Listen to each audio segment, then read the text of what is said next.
Assalamualaikum dear students, welcome to the platform of Nain Academy. I am your host Mohammad Zulqarnain. तो students, आज की इस video के अंदर हम 10th क्लास बायोलॉजी जो हमारी न्यू बुक है, इसके chapter number 2 human respiratory system. Students, आज हम इसका थर्ड लेक्चर स्टार्ट करेंगे, जिसके अंदर हम मैकेनिज्म ऑफ ब्रीथिंग जो है इसको डिटेल से कवर करेंगे। स्टूडेंट्स, इससे पहले हम इस चैप्टर के 3 लेक्चर्स को कवर कर चुके हैं। पहले लेक्चर के अंदर हमने बुनियादी डेफिनेशंस देखी, जिसमें हमने ब्रीथिंग, गैशियस एक्सचेंज और सेलुलर रेस्पिरेशन को कवर किया। उस अगले लेक्चर के अंदर स्टूडेंट्स हमने ह्यूमन रेस्पिरेटरी सिस्टम जो है उसके बाकायदा पार्ट्स का आगाज़ किया। मैंने आपको बताया कि ह्यूमन रेस्पिरेटरी सिस्टम जो है उसके दो पार्ट्स हैं, एक को हम एयर पैसेज वे कहते हैं और एक को हम लंग्स कहते हैं। स्टूडेंट्स, फिर हमने एयर पैसेज वे जो है इसको डिटेल से स्टडी किया। इन द एंड हमने लंग्स को डिटेल से स्टडी किया और फिर लंग्स के लेवल पर गैशियस एक्सचेंज जो है वो किस तरह से होता है इसकी भी डिटेल हम कवर कर चुके हैं। तो स्टूडेंट्स, आज के इस लेक्चर के अंदर हमने ब्रीथिंग का मैकेनिज्म देखना है कि जो सांस लेने का आखिर जो तरीका कार है वो क्या है। स्टूडेंट्स, इससे पहले मैकेनिज्म ऑफ रेस्पिरेशन जो है इसको हम 9th क्लास के अंदर पढ़ चुके हैं, जिसमें हमने ग्लाइकोलाइसिस, क्रेब्स साइकिल और इलेक्ट्रॉन ट्रांसपोर्ट चेन को जो है वो डिस्कस किया था। तो वो रेस्पिरेशन का मैकेनिज्म था जिसको हमने 9th क्लास के अंदर स्टडी किया था। स्टूडेंट्स, इसके अंदर आज के इस लेक्चर में हम मैकेनिज्म ऑफ ब्रीथिंग को देखेंगे। ब्रीथिंग क्या होता है स्टूडेंट्स, इसकी डेफिनेशन जो है वो हमारी बुक में दोबारा लिखी हुई है। वो कहते हैं breathing is a physical process. Breathing जो है स्टूडेंट्स एक जिस्मानी अमल है इन विच जिसमें air is taken into the lungs. हवा को जो है वो लंग्स के अंदर लेके जाया जाता है। कैसे हवा को लंग्स के अंदर लेके जाया जाता है? जब हम सांस को अंदर लेते हैं, आप इमेजिन करें कि आप जो है वो सांस को अंदर ले रहे हैं। तो जैसे ही आप सांस को अंदर लेते हैं तो बाहर से एटमॉस्फेयर से हवा जो है वो आपकी नोस्ट्रल्स के जरिए लंग्स तक चली जाती है। ठीक है, अब लंग्स के लेवल पर जब गैसेस एक्सचेंज हो जाता है तो उसके बाद उसी हवा को जो है वो फिर बॉडी से बाहर खारिज कर दिया जाता है। तो ब्रीथिंग जो है स्टूडेंट्स एक ऐसा फिजिकल प्रोसेस है जिसमें हवा को लंग्स तक लेके जाया जाता है और फिर उसी हवा को एक्सपेल्ड आउट द लंग्स, उसी हवा को जो है वो लंग्स से फिर क्या कर दिया जाता है, बाहर निकाल दिया जाता है। एक्सपेल आउट का मतलब है बाहर निकाल देना, बाहर फेंक देना। फिर उसको बाहर फेंक दिया जाता है, बाहर निकाल दिया जाता है। अब स्टूडेंट्स, मैंने आपको बताया था कि जो ब्रीथिंग है ये असल में एयर का लेना इन्वायरमेंट से और फिर वापस इन्वायरमेंट के अंदर जो है वो एयर को रिलीज करना। अब जो एयर हम बॉडी के अंदर लेके जाते हैं उससे हम ऑक्सीजन लेते हैं और उसके बाद जो एयर हम एनवायरनमेंट में रिलीज करते हैं उसके जरिए हम कार्बन डाइऑक्साइड को जो है वो बाहर खारिज कर देते हैं। अब स्टूडेंट्स, ब्रीथिंग जो है इसके दो स्टेप्स हैं। एक को हम नाम देते हैं इंस्पायरेशन। इंस्पायरेशन का मतलब होता है सांस को अंदर लेके जाना। ठीक है, जब आप सांस को अंदर लेके जाते हैं ना, और फिर दूसरा अमल क्या है, फिर सांस को बाहर लेके आते हैं। ऐसे ही है ना, ब्रीथिंग क्या होती है स्टूडेंट? सांस लेने के दो मराहल हैं। एक में आप सांस को अंदर लेके जा रहे हैं और एक में आप सांस को बाहर निकालते हैं। जिस अमल में आप सांस को अंदर लेके जा रहे होते हैं उसको हम नाम देते हैं इंस्पायरेशन, और इंस्पायरेशन को हम इनहेलेशन का नाम भी देते हैं। और वो अमल जिसमें हम सांस को जिस्म से बाहर निकालते हैं इसको हम एक्सपायरेशन कहते हैं और इसे हम एक्सलेशन का नाम भी देते हैं। तो आपने याद रखना है कि जो स्टूडेंट्स यहाँ पे ब्रीथिंग जो है उसके दो स्टेप्स हैं। यहाँ पे रेस्पिरेशन लिखा हुआ है, ठीक है, बाय मिस्टेक यहाँ पे आपने रेस्पिरेशन नहीं लिखना है, यहाँ पे आपने ब्रीथिंग लिखना है। ब्रीथिंग के दो स्टेप्स हैं, एक को हम नाम देते हैं इंस्पायरेशन और एक को जो है वो हम नाम देते हैं एक्सपायरेशन। इंस्पायरेशन का दूसरा नाम क्या है? इनहेलेशन। एक्सपायरेशन का दूसरा नाम क्या है? एक्सलेशन है। अब स्टूडेंट्स, ब्रीथिंग के अंदर जो है वो दो तरह के मसल्स इन्वॉल्व होते हैं। आपने इसको याद रखना है। कितनी तरह के मसल्स इन्वॉल्व होते हैं ब्रीथिंग में? दो तरह के मसल्स हैं स्टूडेंट्स। एक को हम नाम देते हैं इंटरकोस्टल मसल्स। स्टूडेंट्स, क्या नाम है? Intercostal muscles. इनकी डिटेल जो है वो हम इससे पिछले लेक्चर के अंदर भी पढ़ चुके हैं। स्टूडेंट्स, मैंने आपको बताया था कि रिब केज क्या होता है। हमारे जो लंग्स हैं इनको प्रोटेक्शन प्रोवाइड करता है अपर और साइड की तरफ से। कौन? Rib cage. अब स्टूडेंट्स, ये जो है ये आपको रिब केज नजर आ रहा है। रिब केज जो है स्टूडेंट्स एक मुश्तमिल होता है रिब्स पर। ये जो आपको पसलियां नजर आ रही हैं, पसलियों के जो है वो स्टूडेंट्स 12 पेयर्स होते हैं। और दूसरा, इन पसलियों के दरमियान में जो आपको मसल्स नजर आ रहे हैं, जो आपको गोश्त का हिस्सा नजर आ रहा है, इसको हम इंटरकोस्टल मसल्स कहते हैं। ठीक है, तो स्टूडेंट्स इन इंटरकोस्टल मसल्स की यहाँ पे आपको नजर आ रही है दो तहें, एक बाहर की तरफ है और एक अंदर की तरफ है। तो आपने जो है उनकी तहों पे ध्यान नहीं देना, आपने इन मसल्स के ऊपर ध्यान देना है कि पसलियों के दरमियान ये जो मसल्स हैं इनको हम इंटरकोस्टल मसल्स का नाम देते हैं। पहली बात स्टूडेंट्स, इंटरकोस्टल मसल्स जो हैं ये क्या करते हैं स्टूडेंट्स? ये रिब केज की मूवमेंट करवाते हैं। आपने देखा होगा कि जब हम सांस को अंदर लेते हैं तो हमारे जो जो चेस्ट है वो थोड़ा सा जो है वो अपवर्ड ऊपर की तरफ और बाहर की तरफ मूव करती है। आप इमेजिन करें आप सांस अंदर ले रहे हैं तो आप इमेजिन करेंगे कि आप जो है वो आप महसूस कर सकते हैं कि जो आपकी पसलियां हैं, जो आपका रिब केज है, वो स्टूडेंट्स ऊपर की तरफ और थोड़ा सा बाहर की तरफ जो है वो मूव करता है। अब स्टूडेंट्स ये जो मूवमेंट है ये कौन करवाता है? स्टूडेंट्स ये मूव करवाते हैं इंटरकोस्टल मसल्स। जैसे ही हम सांस को अंदर लेते हैं, इंटरकोस्टल मसल्स क्या करते हैं स्टूडेंट्स? ये कॉन्ट्रैक्ट करते हैं, और ये जो रिब केज है स्टूडेंट्स, इसको ऊपर की तरफ अपवर्ड और फॉरवर्ड और आगे की तरफ जो है मूव करवाते हैं। ठीक है, आपने इस पॉइंट को याद रखना है। और जब हम जो है वो हवा को बाहर निकालते हैं, आप देखिए, इमेजिन करें, मैंने सांस को अंदर लिया, रिब केज अपवर्ड और फॉरवर्ड मूव किया, उसके बाद मैंने सांस को बाहर निकाल दिया, तो रिब केज वापस अपनी असली पोजीशन के अंदर चला गया। तो जब हम सांस को बाहर निकालते हैं तो इंटरकोस्टल मसल रिलैक्स करते हैं और ये वापस अपनी असली हालत के अंदर आ जाते हैं। उसके बाद स्टूडेंट्स यहाँ पे जो दूसरा मसल इन्वॉल्व होता है वो है डायफ्राम। अब स्टूडेंट्स डायफ्राम जो है ये हमारे लिए नया नहीं है, हमने इसको इससे पिछले चैप्टर के अंदर जो है वो भी डिटेल से कवर किया। डायफ्राम स्टूडेंट्स हम कहते हैं ये शीट है स्केलेटल मसल्स की, जो कि हमारी चेस्ट कैविटी को हमारी एब्डोमिनल कैविटी से अलग करती है। Diaphragm क्या है students? Diaphragm is the sheet of skeletal muscles that separates the chest cavity from abdominal cavity। ये मैंने आपको पिछले चैप्टर के अंदर भी इसकी डेफिनेशन पढ़ाई थी कि स्केलेटल मसल्स की एक ऐसी शीट है जो कि सीने के अंदर मौजूद खाली जगह को पेट के अंदर मौजूद खाली जगह से जुदा करती है, अलग करती है। स्टूडेंट्स आप यहाँ पे देख सकते हैं, ये ऊपर वाला हिस्सा आप इमेजिन करें चेस्ट कैविटी है, इसके बिल्कुल नीचे जो है वो डायफ्राम मौजूद है। अब स्टूडेंट्स होता ही है कि जो डायफ्राम है इसकी शेप यूं होती है, ठीक है, जो आपको इसकी शेप नजर आ रही है ना स्टूडेंट्स, इस शेप को हम नाम देते हैं डोम शेप। किसका नाम देते हैं स्टूडेंट्स? DOME, डोम शेप का नाम देते हैं स्टूडेंट्स। ये जो डोम लफ्ज है ना, ये गुंबद के लिए इस्तेमाल होता है। डायफ्राम की शक्ल जो है वो गुंबद नुमा आपको नजर आ रही है। गुंबद जिस तरह मस्जिद का मेहराब होता है ना, वो आपने देखा होगा, इसे गुंबद कहते हैं। तो इस तरह इसकी शेप होती है। अब स्टूडेंट्स होता ही है कि जैसे ही हम सांस को अंदर लेके जाते हैं, इनहेल करते हैं, तो स्टूडेंट्स जो इंटरकोस्टल मसल्स हैं वो तो सिकुड़ते हैं और पसलियों को जो है वो ऊपर और आगे की तरफ हरकत करवाते हैं। At the same time students जब हम सांस अंदर लेते हैं, जैसे हम इनहेलेशन कहते हैं, तो यहाँ पे डायफ्राम जो है स्टूडेंट्स वो क्या करता है? वो कॉन्ट्रैक्ट करता है। जब वो सिकुड़ता है तो स्टूडेंट्स ये जो डायफ्राम है ये भी नीचे की तरफ मूव करता है। क्या करता है स्टूडेंट्स? नीचे की तरफ मूव करते हैं। जैसे ही नीचे की तरफ मूव करते हैं तो इसकी शक्ल जो है वो गुंबदनुमा नहीं रहती, बल्कि फ्लैट हो जाती है, सीधी हो जाती है। अब स्टूडेंट्स इसके नतीजा में होता क्या है कि जब इंटरकोस्टल मसल्स आगे की तरफ चले गए, ठीक है, और डायफ्राम जो है वो नीचे की तरफ आ गया, तो ओवरऑल चेस्ट कैविटी का जो एरिया है वो क्या हो जाता है स्टूडेंट्स? ज्यादा हो जाता है। ठीक है, और आपको पता है कि आपने पढ़ा हुआ है कि जो प्रेशर है वो किसके बराबर होता है स्टूडेंट्स? फोर्स ओवर एरिया के बराबर होता है। अब स्टूडेंट्स यहाँ पे हुआ क्या है कि जब एरिया ज्यादा हो गया है तो प्रेशर जो है वो ऑटोमेटिकली क्या हो जाएगा? कम हो जाएगा। तो हमारी चेस्ट कैविटी के अंदर जो एयर का प्रेशर है वो कम हो जाता है, तो स्टूडेंट्स बाहर से जो हवा है वो हाई प्रेशर से लो प्रेशर की तरफ मूव करती है, जिसके नतीजा में लंग्स जो हैं वो हवा से भर जाते हैं। और स्टूडेंट्स एक्सपायरेशन में क्या होता है? मैंने आपको बताया इंटरकोस्टल मसल जो हैं वो रिलैक्स करते हैं, वो वापस अपनी असली हालत के अंदर आते हैं। डायफ्राम बच्चों जो कि पहले जिसने कॉन्ट्रैक्ट करके नीचे चला गया था, अब वो रिलैक्स करते और वापस अपनी गुंबदनुमा शक्ल के अंदर आ जाता है। अब इसके नतीजा में हुआ क्या कि जो सीने के अंदर मौजूद खाली जगह है स्टूडेंट्स वो क्या हो गई है? कम हो गई है। तो स्टूडेंट्स जब एरिया जो है वो कम हुआ है, और आपको पता है कि जो प्रेशर है वो फोर्स ओवर एरिया के बराबर है। अब जब एरिया जो है वो क्या हो गया? कम हो गया, तो प्रेशर क्या हो जाएगा? ज्यादा हो जाएगा, क्योंकि प्रेशर और एरिया एक दूसरे के इन्वर्सली प्रोपोर्शनल है। और आपको पता है कि इन्वर्सली प्रोपोर्शनल जो ताल्लुक होता है उसमें जब एक चीज कम होती है तो दूसरी चीज बढ़ती है। इसी तरह अगर एक चीज बढ़े तो दूसरी चीज क्या होती है? कम होती है। तो स्टूडेंट्स यहाँ पे जब हमारे चेस्ट कैविटी के अंदर जो एयर का प्रेशर है वो ज्यादा हो जाएगा, तो बाहर प्रेशर कम होगा, तो इजाफी हवा को बाहर निकाल दिया जाएगा। ठीक है, तो स्टूडेंट्स ये जो है ये मैकेनिज्म मैंने आपको समझा दिया। अब आइए इसको हम थ्योरी से देख लेते हैं। स्टूडेंट्स इनहेलेशन क्या है? यहाँ पे देखें, inhalation means intake of air to the lungs. Inhalation का मतलब ये है कि हवा को लंग्स तक लेकर जाना। अब स्टूडेंट्स इनहेलेशन के दौरान कौन कौन से इवेंट्स होते हैं? तो यहाँ पे देखें, the following events occur during inhalation. जब हम सांस को अंदर लेके जाते हैं तो दट जैल जो है वो इवेंट्स हो रहे होते हैं।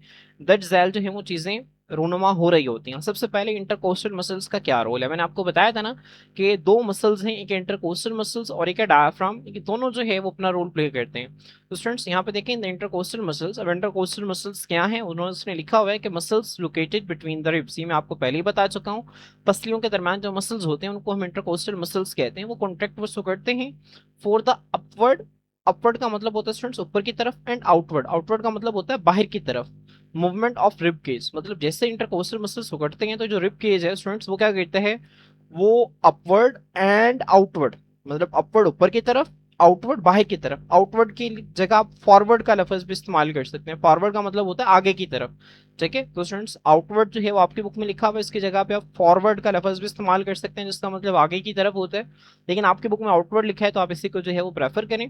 जब इंटरकोस्टल मसल्स सिकुड़ते हैं तो रिब केज जो है वो एक तो ऊपर की तरफ मूव करता है अपवर्ड, और दूसरा आउटवर्ड बाहर की तरफ जो है वो मूव करते हैं। अब डायफ्राम क्या करता है students, at the same time diaphragm जो है स्टूडेंट्स, डायफ्राम के स्पेलिंग आपने गलत नहीं करने, ये भी कॉन्ट्रैक्ट करता है और ये नीचे की तरफ मूव करते हैं। मैंने आपको जो है वो इस पिक्चर से दिखा दिया कि जैसे ही इनहेलेशन होती है तो डायफ्राम जो है वो पहले उसकी शक्ल यूं होती है, जैसे ही इनहेलेशन होती है तो वो कॉन्ट्रैक्ट करके वो नीचे की तरफ मूव करते हैं। अब स्टूडेंट्स जब रिब केज ऊपर की तरफ गया, डायफ्राम नीचे की तरफ गया, तो यहाँ पे चेस्ट कैविटी के अंदर जो एरिया था वो पहले की निस्बत ज्यादा हो गया है, ऐसे क्या स्टूडेंट्स।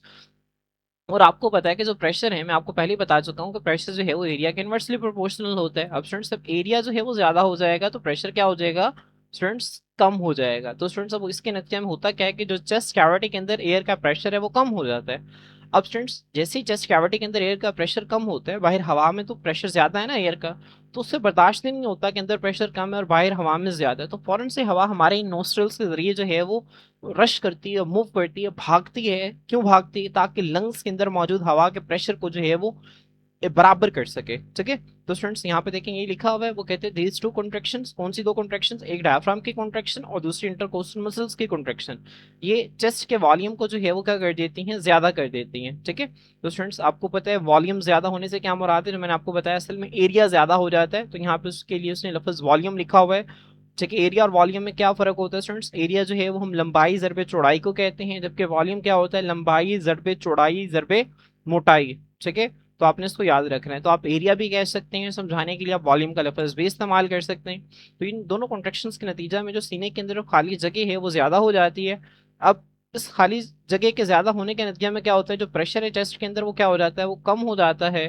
तो जैसे प्रेशर कम है अंदर और हवा के अंदर बाहर प्रेशर ज्यादा है, तो एयर क्या करती है स्टूडेंट्स, वो बाहर से लंग्स की तरफ क्या करती है, मूव करती है। तो स्टूडेंट्स ये जो एयर है ये खुद ब खुद मूव करती है, इसे हम कहते हैं this is a passive transport, मतलब बगैर किसी एनर्जी के बाहर से हवा जो है वो खुद ब खुद लंग्स के अंदर मूव करती है, ठीक है। तो आपने इस पॉइंट को याद रखना है। उसके बाद स्टूडेंट्स जो अगला स्टेप है ब्रीथिंग का, इसको हम नाम देते हैं एक्सलेशन। एक्सलेशन देखें स्टूडेंट्स क्या है, acceleration means moving the air out of the lungs. Acceleration का मतलब ये है कि हवा को लंग्स से बाहर, फेफड़ों से बाहर जो है वो भेजना। अब स्टूडेंट्स इस दौरान कौन कौन सी चीजें रोनुमा हो रही होती हैं, तो फॉलोइंग इवेंट्स अकर ड्यूरिंग एक्सलेशन। एक्सलेशन के दौरान जो है ये चीजें जो है वो हो रही होती हैं। सबसे पहले इंटरकोस्टल मसल्स क्या करते हैं स्टूडेंट्स, ये इसका बिल्कुल उल्ट है। इनहेलेशन में इंटरकोस्टल मसल्स कॉन्ट्रैक्ट किए थे और रिब केज को उन्होंने अपवर्ड एंड आउटवर्ड मूव करवाया था, तो यहाँ पे उसका उल्ट होगा। यहाँ पे इंटरकोस्टल मसल्स जो है वो रिलैक्स करेंगे और रिब्स जो है वो वापस जो है वो अपनी असली पोजीशन के अंदर आ जाएंगे। तो रिब्स जो है स्टूडेंट्स यहाँ पे देखें, इंटरकोस्टल मसल रिलैक्स करते हैं तो मूव रिब केज इनवर्ट, ताकि रिब केज जो है उसको अंदर की तरफ जो है वो क्या करवाया जा सके, मूव करवाया जा सके। और एट द सेम टाइम इसी लम्हे क्या करता है, जो डायफ्राम है स्टूडेंट्स वो भी रिलैक्स करते हैं ताकि जो है वो क्या करे, वो ऊपर की तरफ जो है वो मूव करे। तो स्टूडेंट्स आप यहाँ पे डायग्राम में देख सकते हैं, रिब केज जो है स्टूडेंट्स यहाँ पे देखें ये वापस जो है वो इनवर्ड मूव करते हैं, और डायफ्राम जो है स्टूडेंट्स ये भी जब रिलैक्स करेगा तो ये भी ऊपर की तरफ क्या करेगा, मूव करेगा। अब स्टूडेंट्स इन दोनों मूवमेंट्स के नतीजा में यहाँ पे देखें दीज टू मूवमेंट्स जो हैं ये क्या करती हैं स्टूडेंट्स, ये डिक्रीज कर देती हैं वॉल्यूम ऑफ द चेस्ट। जो सीने के अंदर मौजूद जो खाली जगह है स्टूडेंट्स वो क्या हो जाती है, कम हो जाती है। और आपको पता है कि जो प्रेशर है वो एरिया के इन्वर्सली प्रोपोर्शनल होता है, तो जब स्टूडेंट्स यहाँ पे एरिया जो है वो क्या हो जाएगा, कम हो जाएगा, तो यहाँ पे एयर का प्रेशर क्या हो जाएगा, ज्यादा हो जाएगा। तो अब स्टूडेंट्स होता ही है कि चेस्ट के अंदर प्रेशर जो है वो ज्यादा हो जाता है, तो फौरन से जो इजाफी हवा है जिसकी वजह से प्रेशर ज्यादा है, उस हवा को जो है वो इसी नोस्ट्रल्स के जरिए बाहर खारिज कर दिया जाता है ताकि प्रेशर को बराबर किया जा सके। तो so pressure in side the chest increases, जो सीने के अंदर मौजूद जो प्रेशर है, जो दबाव है वो बढ़ता है, और जो हवा है स्टूडेंट उसको जो है वो बाहर धकेल लिया जाता है, ठीक है।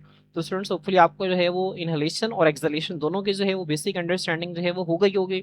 बहुत आसान है, आप लोगों ने इसको अच्छी तरह से जो है वो समझना है। आप लोगों ने याद रखना है कि जब जो इंटरकोस्टल मसल्स जो हैं वो कॉन्ट्रैक्ट करते हैं तो रिब केज अपवर्ड और आउटवर्ड मूव करता है, और जब इंटरकोस्टल मसल रिलैक्स करते हैं तो रिब केज इनवर्ड मूव करता है। जब डायफ्राम जो है वो कॉन्ट्रैक्ट करता है तो रिब केज जो है स्टूडेंट्स, जब डायफ्राम कॉन्ट्रैक्ट करता है तो स्टूडेंट्स वो नीचे की तरफ मूव करता है, और जब डायफ्राम जो है वो रिलैक्स करता है तो वो ऊपर की तरफ मूव करता है, ठीक है। उसके बाद इनहेलेशन में डायफ्राम और इंटरकोस्टल मसल्स दोनों कॉन्ट्रैक्ट करते हैं, जबकि एक्सहेलेशन में डायफ्राम और इंटरकोस्टल मसल्स दोनों ही रिलैक्स करते हैं। इसके बाद स्टूडेंट्स हमारी बुक में जो है एक छोटा सा टॉपिक है रेट ऑफ ब्रीथिंग। बच्चों रेट जो है ये स्पीड को कहते हैं, ब्रीथिंग की जो रफ्तार है इसके हवाले से हमारी बुक में जो है वो कुछ लाइंस लिखी हुई हैं, हम इसको जो है वो देख लेते हैं। स्टूडेंट्स वो कहते हैं humans breathe 16 to 20 times per minute in normal conditions at rest.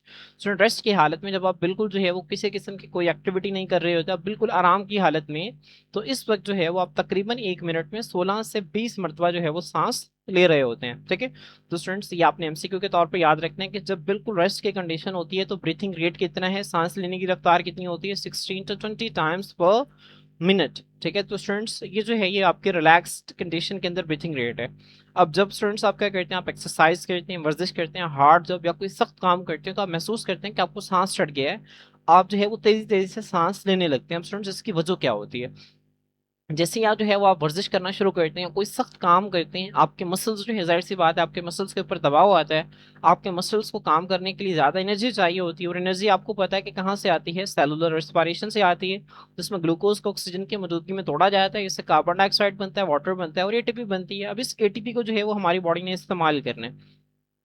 अब स्टूडेंट्स होता ही है कि जैसे ही हमारी बॉडी को ज्यादा एनर्जी चाहिए तो ये जो रिएक्शन है इसकी रफ्तार ज्यादा हो जाती है, जिसके नतीजा में स्टूडेंट्स होता क्या है कि कार्बन डाइऑक्साइड जो है वो ज्यादा प्रोड्यूस होती है। ठीक है, तो स्टूडेंट जब आप वर्जिश करते हैं, सख्त काम करते हैं, तो मसल जो है वो सेलुलर रेस्पिरेशन को ज्यादा स्पीड से जो है वो क्या करते हैं, कैरी करते हैं, इस रिएक्शन को ज्यादा स्पीड से करवाते हैं। और जब ये रिएक्शन ज्यादा होगा तो स्टूडेंट्स हमारे ब्लड के अंदर जो कार्बन डाइऑक्साइड का लेवल है वो भी क्या हो जाएगा, ज्यादा हो जाएगा। So more carbon dioxide is produced. और स्टूडेंट्स आपने 9th क्लास के अंदर होम्योस्टेसिस पढ़ा है, हमारी बॉडी क्या करती है, जितने भी कंडीशंस हैं, जितने भी चीजें हैं उनकी बॉडी के अंदर, उन तमाम को नॉर्मल रेंज के अंदर मेंटेन रखती है। अगर कोई भी चीज कम हो जाए या ज्यादा हो जाए तो हमारी बॉडी के लिए नुकसानदेह है, हमारी बॉडी तमाम चीजों को नॉर्मल रेंज के अंदर रखती है।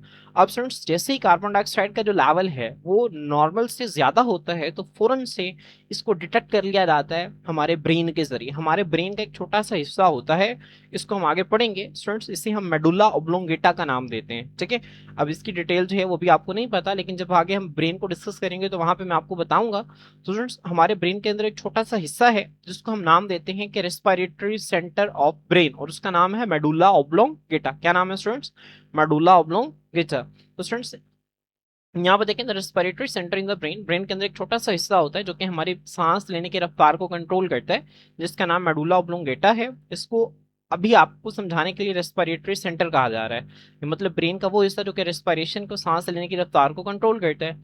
अब स्टूडेंट्स ये डिटेक्ट करता है कि इसको greater concentration of carbon dioxide in blood, खून के अंदर जैसे ही कार्बन डाइऑक्साइड का लेवल ज्यादा होगा तो वही फौरन से उसको डिटेक्ट कर लेगा। अब स्टूडेंट्स फौरन से डिटेक्ट करके ये क्या करेगा, ये पैगाम भेजेगा, किसको पैगाम भेजेगा, दो चीजों को, इंटरकोस्टल मसल्स को पैगाम भेजेगा और दूसरा डायफ्राम को पैगाम भेजेगा। क्यों पैगाम भेजेगा, वो पैगाम भेजेगा कि आप तेजी से कॉन्ट्रैक्ट और रिलैक्स करना शुरू करें। अब जब डायफ्राम और इंटरकोस्टल मसल्स तेजी तेजी से कॉन्ट्रैक्ट और रिलैक्स करेंगे तो इससे ब्रीथिंग रेट क्या होगा स्टूडेंट्स, ज्यादा हो जाएगा। ठीक है, तो यहाँ पर देखिए, it sends messages to the muscles of ribs and diaphragm at greater speed. ये बहुत तेजी से जो है वो रिब्स के मसल, जिसे आप इंटरकोस्टल मसल्स कहते हैं, डायफ्राम तक जो है वो पैगाम भेजता है। अब स्टूडेंट्स इसके नतीजा में होता क्या है कि जो स्पीड है कॉन्ट्रैक्शन की और रिलैक्सेशन की इन मसल्स की, वो भी क्या हो जाती है, बढ़ जाती है। इसी वजह से जब आप वर्जिश कर रहे होते हैं, कोई सख्त काम कर रहे होते हैं, तो सांस लेने की रफ्तार जो है वो 30 से 40 टाइम्स हो जाती है पर मिनट। तो स्टूडेंट्स ये आपसे अलग एमसीक्यू पूछा जा सकता है कि जब आप वर्जिश या कोई सख्त काम करते हैं तो ब्रीथिंग रेट कितना होता है, तो 30 to 40 टाइम्स, और रेस्ट की हालत में कितना होता है, 16 to 20 टाइम्स। तो आपने जो है वो इन चीज़ों को जो है वो अच्छी तरह से याद रखना है। इसके बाद स्टूडेंट्स ये टेबल है एमसीक्यूज के हवाले से इंपॉर्टेंट है स्टूडेंट्स। ये इंस्पायर्ड एयर, इंस्पायर्ड एयर के अंदर चीज़ों की परसेंटेज है, और ये एक्सपायर्ड एयर, एक्सपायर्ड एयर से मुराद वो हवा जिसको हम सांस के जरिए बाहर निकालते हैं, इंस्पायर्ड एयर से वो मुराद वो हवा जिसको हम सांस के जरिए अंदर लेके जाते हैं। अब स्टूडेंट्स वो हवा जिसको हम अंदर लेके जाते हैं उसके अंदर ऑक्सीजन की जो परसेंटेज है वो 21% है। अब स्टूडेंट्स ये बिल्कुल वही परसेंटेजेस हैं जो आपने एयर की कंपोजिशन में पढ़ी थी, जब आपने 9th क्लास केमिस्ट्री के अंदर कंपोजिशन ऑफ एयर पढ़ी थी, वहां पे आपने पढ़ा था कि एयर के अंदर ऑक्सीजन 21% होती है, नाइट्रोजन 79% है, कार्बन डाइऑक्साइड 0.04% है। तो स्टूडेंट्स ये वही परसेंटेजेस हैं। जाहिर सी बात है आप हवा को जो है वो एनवायरनमेंट से ले रहे हैं ना, तो वो जो आप इंस्पायर्ड एयर ले रहे हैं, जो आप हवा अंदर लेके जा रहे हैं, उसमें ऑक्सीजन 21% है, कार्बन डाइऑक्साइड 0.04% है, नाइट्रोजन 79% है। ठीक है, अब स्टूडेंट्स यहाँ पे देखें, वो हवा जो आप बाहर निकालते हैं उसके अंदर ऑक्सीजन का लेवल जो है वो क्या होता है, कम होता है। 21 से गिर कर कितना हो गया, 16 हो गया। तो ये आपसे एमसीक्यू क्वेश्चन आ सकता है कि एक्सपायर्ड एयर के अंदर ऑक्सीजन की क्या परसेंटेज होती है, तो आप बताएंगे 16, और इंस्पायर्ड एयर के अंदर कितनी होती है 21%। उसके बाद स्टूडेंट्स कार्बन डाइऑक्साइड की परसेंटेज क्या है। ठीक है, इंस्पायर्ड एयर में जो है की होती है 0.04%, ठीक है, कम है, और एक्सपायर्ड एयर में देखें ज्यादा हो गई है।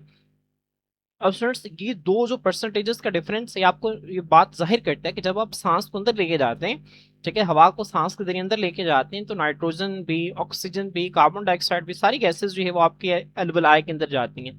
लेकिन आपकी जो इंस्पायर्ड एयर है, उस इंस्पायर्ड एयर से सिर्फ ऑक्सीजन ही आपके ब्लड के अंदर जो है वो दाखिल होती है। स्टूडेंट्स बाकी गैसेस क्यों दाखिल नहीं होती, क्योंकि बाकी गैसेस को कैरी करने वाला कोई नहीं होता।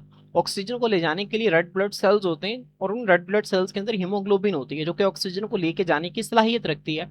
बाकी नाइट्रोजन जो है स्टूडेंट्स उसको लेके जाने वाला कोई नहीं होता, इसी वजह से नाइट्रोजन जो है वो डिफ्यूज भी नहीं करते। ठीक है, तो स्टूडेंट्स यहाँ पे 21% है और एक्सपायर्ड एयर में 16 है। कार्बन डाइऑक्साइड की इंस्पायर्ड एयर में 0.04%, एक्सपायर्ड एयर में 4% है। नाइट्रोजन देखें इंस्पायर्ड और एक्सपायर्ड एयर में दोनों में सेम है। क्यों स्टूडेंट्स, क्योंकि नाइट्रोजन जो है हमारी बॉडी के अंदर दाखिल नहीं होती। ठीक है, जिस तरह जाती है हवा के साथ उसी तरह से बाहर आ जाती है। वाटर वेपर्स देखें स्टूडेंट्स, इंस्पायर्ड एयर में इनकी मिकदार जो है वो वेरिएबल है। आपको पता है कि अगर जो है वो आप खुश्क माहौल में सांस ले रहे हैं तो वहां पे पानी के बुखारात की तादाद कम होगी, अगर आप नमी वाले माहौल में रहे हैं तो वहां पे ज्यादा होगी। तो इनकी तादाद जो है वो मुख्तलिफ हो सकती है, लेकिन वो हवा जिसको हम बाहर निकालते हैं स्टूडेंट्स, वो पानी के बुखारात से भरी होती है, वो सेचुरेटेड होती है। सेचुरेटेड का मतलब है भरा हुआ होना। तो एक्सपायर्ड एयर के अंदर वाटर वेपर्स हैं वो भरे हुए होते हैं, बहुत ज्यादा होते हैं। उसके बाद स्टूडेंट टेम्परेचर, ये भी वेरिएबल होता है। जाहिर सी बात है अगर जो है वो आप ठंडे माहौल के अंदर बैठे हैं तो जो इंस्पायर्ड एयर उसका टेम्परेचर कम होगा, अगर आप गर्मी में बैठे हैं तो टेम्परेचर ज्यादा होगा। लेकिन स्टूडेंट्स वो हवा जो आप जिस्म से बाहर निकालते हैं उसका टेम्परेचर जो है वो तकरीबन आपकी बॉडी टेम्परेचर के बराबर होता है। उसके बाद डस्ट पार्टिकल्स जो हैं स्टूडेंट्स ये भी वेरिएबल होते हैं। जाहिर सी बात है अगर आप साफ हवा में सांस ले रहे हैं तो डस्ट पार्टिकल्स कम होंगे, अगर आप गर्दो गुबार वाली हवा में सांस ले रहे हैं तो डस्ट पार्टिकल्स ज्यादा होंगे। तो वेरिएबल का मतलब होता है मुतगय्यर, मतलब जिसकी कोई खास मिकदार नहीं है या मुसलसल तब्दील होते रहते हैं, इसे वेरिएबल कहते हैं। ठीक है, जबकि स्टूडेंट्स एक्सपायर्ड एयर जो है इसमें तकरीबन ना होने के बराबर जो है वो डस्ट पार्टिकल्स होते हैं। क्यों, क्योंकि सारे के सारे डस्ट पार्टिकल्स जो हैं वो आपकी नोज के अंदर हेयर्स, उसके बाद जो है वो म्यूकस जो है उसको ट्रैप कर लेते हैं, और तकरीबन जो है वो सारे डस्ट पार्टिकल्स को ट्रैप करने के बाद जो है वो खारिज कर दिया जाता है वेस्ट के तौर पर। और एक्सपायर्ड एयर में तकरीबन कोई डस्ट पार्टिकल मौजूद नहीं होता। तो स्टूडेंट्स होपफुली आपको आज के इस लेक्चर की जो है वो बेहतरीन अंडरस्टैंडिंग हो गई होगी। इंशाल्लाह नेक्स्ट लेक्चर के अंदर हम जो है वो डिसऑर्डर्स को जो है वो स्टडी करेंगे। आज के लिए इतना ही है। अल्लाह हाफिज।